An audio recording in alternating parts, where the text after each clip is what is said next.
ప్రపంచవ్యాప్తంగా క్రీడాభిమానులు ఎదురుచూస్తున్న విశ్వ సంబరం ప్యారిస్ ఒలింపిక్స్ ఎల్లుండి ప్రారంభమవుతున్నాయి. ప్యారిస్ వేదికగా ఈ విశ్వ క్రీడల ప్రారంభోత్సవం అంగరంగ వైభవంగా జరగనుంది. వివిధ దేశాలకు చెందిన క్రీడాకారులు పతకాల వేట కోసం బరిలోకి దిగనున్నారు. ఈసారి భారత క్రీడాకారులు టోక్యో ఒలింపిక్స్ కన్నా ఎక్కువ పతకాలు సాధిస్తారన్న అంచనాలు ఉన్నాయి. ప్యారిస్ ఒలింపిక్స్ ఈ నెల 26 నుంచి ఆగస్టు 11 వరకు జరుగుతాయి. ఈ సందర్భంగా ఈ విశ్వ క్రీడలపై దూరదర్శన్ యాదగిరి ప్రత్యేక కథనం.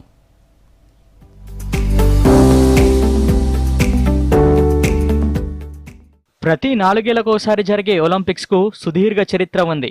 శాంతి సామరస్యాలకు క్రీడలు పరిష్కారం చూపుతాయని భావించిన గ్రీకులు క్రీస్తుపూర్వం 776లోనే మొదటిసారిగా ఈ క్రీడలను నిర్వహించినట్లు మనకు చరిత్ర చెబుతోంది.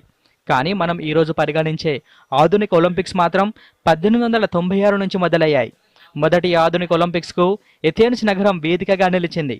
మొదటి ప్రపంచ యుద్ధం సమయం మినహాయించి ఒలింపిక్స్ ప్రతి 4 ఏళ్లకోసారి క్రమం తప్పకుండా జరుగుతూ వస్తూ క్రీడాభిమానులను అలరిస్తున్నాయి. కాలక్రమేణా ఒలింపిక్స్కు ఆదరణ పెరిగింది. ఈ విశ్వ క్రీడల్లో పాల్గొనే దేశాలు, క్రీడాంశాలు పెరుగుతూ వచ్చాయి. 5 రంగు వలయాలు పెనవేసుకున్నట్లు కనిపించే ఒలింపిక్స్ చిహ్నాన్ని 1920 ఒలింపిక్స్ క్రీడల నుంచి వాడుతున్నారు. ఇప్పటి వరకు 32 సార్లు జరిగిన ఒలింపిక్స్కు వివిధ దేశాలు, ముఖ్యంగా అగ్రదేశాలు ఆతిథ్యం ఇచ్చాయి.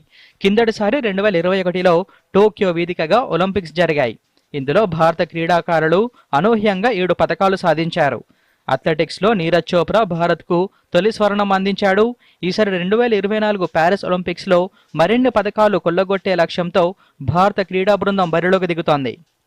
ఒలింపిక్స్లో పతకం గెలిచి పోడియంపై తమ దేశ జాతీయ పతాకాన్ని ప్రదర్శించాలని ప్రతి క్రీడాకారుడు కలగంటారు. అయితే అత్యుత్తమ ప్రదర్శన కనబరిచిన వారికే పతకం దక్కుతుంది. ఆ పతకం కోసమే సంవత్సరాల పాటు కఠోర సాధన చేసి వేలాది మంది క్రీడాకారులు ప్యారిస్ ఒలింపిక్స్కు సమాయత్తమయ్యారు. భారత్ నుంచి 117 మంది క్రీడాకారుల బృందం ఈసారి ఒలింపిక్స్లో పాల్గొంటోంది. టేబుల్ టెన్నిస్ దిగ్గజం Achanta Sharath Kamal, badminton star PV Sindhu Paris ఒలింపిక్స్లో భారత జట్టుకు పతాకాదారులుగా వ్యవహరించనున్నారు. ప్యారిస్ ఒలింపిక్స్లో 32 క్రీడలు ఉండగా వాటిలో భారతదేశం 16 క్రీడల్లో పాల్గొంటోంది. మన్ కీ బాత్ కార్యక్రమంలో ప్రధాని మోదీ ప్యారిస్ ఒలింపిక్స్లో పాల్గొనే భారత క్రీడాకారులను ఉత్తేజపరుస్తూ ప్రసంగించారు. టోక్యో ఒలింపిక్స్లో సాధించిన పతకాల కంటే ఈసారి మన క్రీడాకారులు అత్యద్భుతమైన ప్రదర్శన కనబరుస్తారని ఆశాభావం వ్యక్తం చేశారు. ఈ క్రీడల్లో మన వాళ్ళు పతకాలతో పాటుగా దేశవాసుల అభిమానాన్ని కూడా గెలుచుకుంటారని పేర్కొన్నారు. ఈసారి #cheer4bharat ద్వారా మనం మన క్రీడాకారులను ప్రోత్సహించాలని పిలుపునిచ్చారు. अब पूरा देश ये उम्मीद कर रहा है कि हमारे खिलाड़ी ओलंपिक्स में भी बेहतरीन प्रदर्शन करेंगे. इन खेलों में मेडल्स भी जीतेंगे और देशवासियों का दिल भी जीतेंगे.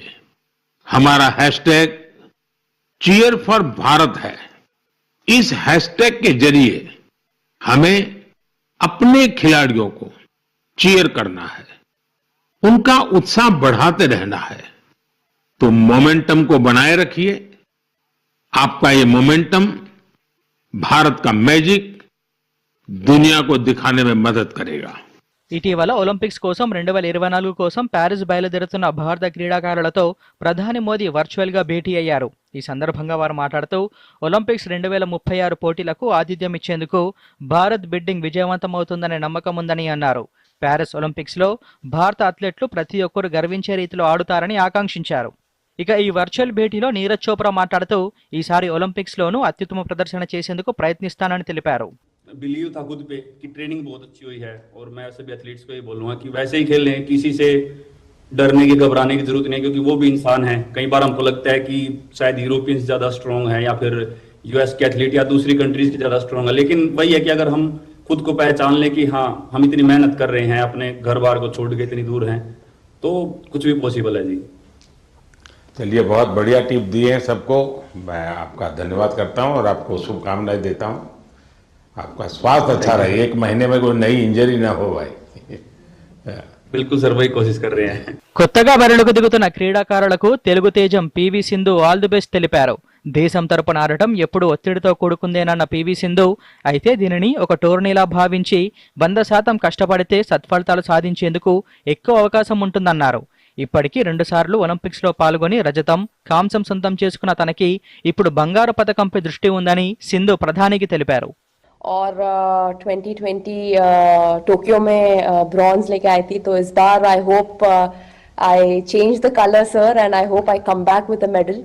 ऑब्वियसली अभी बहुत एक्सपीरियंस से जा रही हूँ, but definitely it's not going to be easy, but I will try my best and hoping for another medal sir। और कुछ लोगों को ये रहता है कि वो एक्साइटमेंट रहता है कि you know it's our first Olympics and we want to go to the Olympics. हम फोकस करना है और we have to have that belief in ourself that we can do it. Boxing లో అభిమానుల అంచనాలను అందుకునేందుకు శతవిధాలా ప్రయత్నిస్తానని తెలంగాణ బాక్సర్ నిఖత్ జరీన్ ఆశాభావం వ్యక్తం చేశారు। मैं बॉक्सिंग में 50 कैटेगरी में इंडिया को रिप्रेजेंट करने जा रही हूँ ओलंपिक्स में, और ये मेरा पहला ओलंपिक्स है और मैं बहुत एक्साइटेड हूँ। एट द सेम टाइम अपने आप को फोकस रख रही हूँ क्योंकि पूरे देशवासियों का मेरे ऊपर एक्सपेक्टेशंस है, तो मैं उनकी उम्मीदों पे खड़े उतरना चाहती हूँ और अपने देश का नाम रोशन करके वापस लौटना चाहूँगी। 1900 సంవత్సరం నుంచి ఒలింపిక్స్ లో పాల్గొంటున్న భారత్ ఇప్పటి వరకు 35 పతకాలు కైవసం చేసుకుంది। ఈసారి రెండంకెల్లో పతకాలు వస్తాయనే ఆశల మధ్య మన దేశ క్రీడాకారులను చీర్ ఫర్ భారత్ అంటూ దేశం యావత్తు వారిని ప్రోత్సహిస్తోంది। Bureau report, Doordarshan news.